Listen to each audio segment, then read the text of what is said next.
এটা আমার বাবার ছিল। নাম কি ছিল তার? হাজী মুসা কবিরাজ। এটা কত সালে তৈরি হয়েছিল এই বাড়িটা? আনুমানিক বিল্ডিংয়ের বয়স প্রায় 100 বছর। 100 বছর। আপনারা এখানে কজন থাকতেন মোটামুটি? এখানে গোটা ফ্যামিলি থাকতাম আমরা। পুরো পরিবার? হ্যাঁ, আমার 5 ভাই আর 9 বোন এখানেই থাকতাম। এইটা বাড়ি সহ। ওই বাড়ি সব?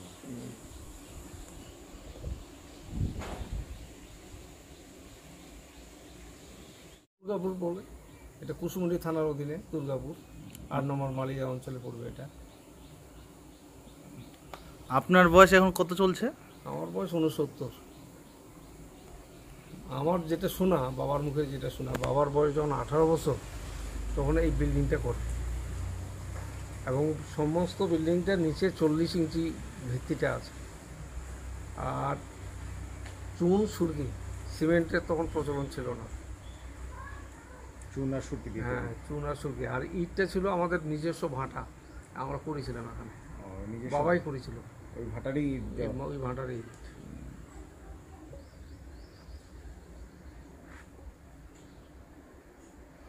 বাড়িটাতে এখন কেউ থাকে না? এখন কেউ না, আমরা 3 ভাই ছিলাম।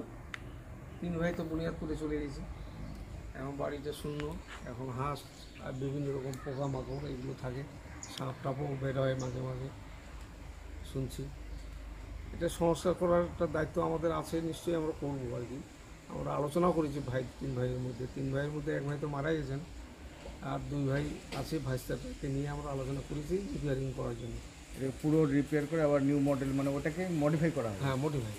ওটাকে মডিফাই করবো যেন থাকার উপযোগী হয়। যদি আসি, এখানে আসি একটু রেস্ট নেওয়া। আনুমানিক বাড়ির বয়স? ব্যবস্থাও থাকবে। 90 100 বছর। 100 বছর। ওই দিনকে হিসাব করলাম না, 98 বছর মনে হলো আর কি। প্রায় 100 বছর, প্রায় 2 বছর কম।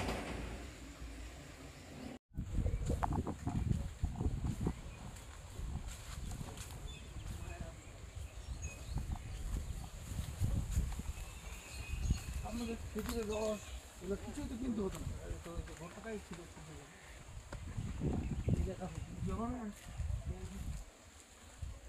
এই লম্বা লম্বা এইগুলো কাছে কেউ তো তার জমাতে আমাদের পাড়া একটা ছেলে আছে, ওই এই যে নারকেল,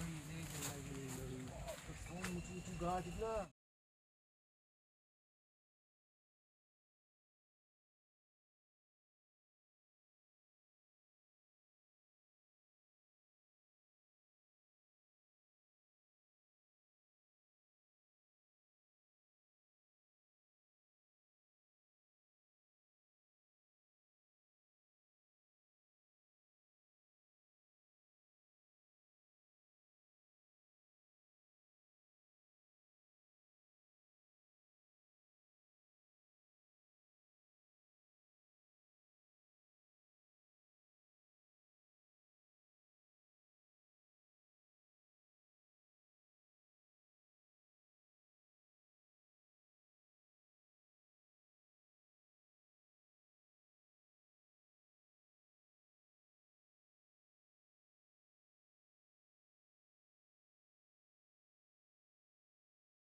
দাঁড়া দাঁড়া খোলা খোলা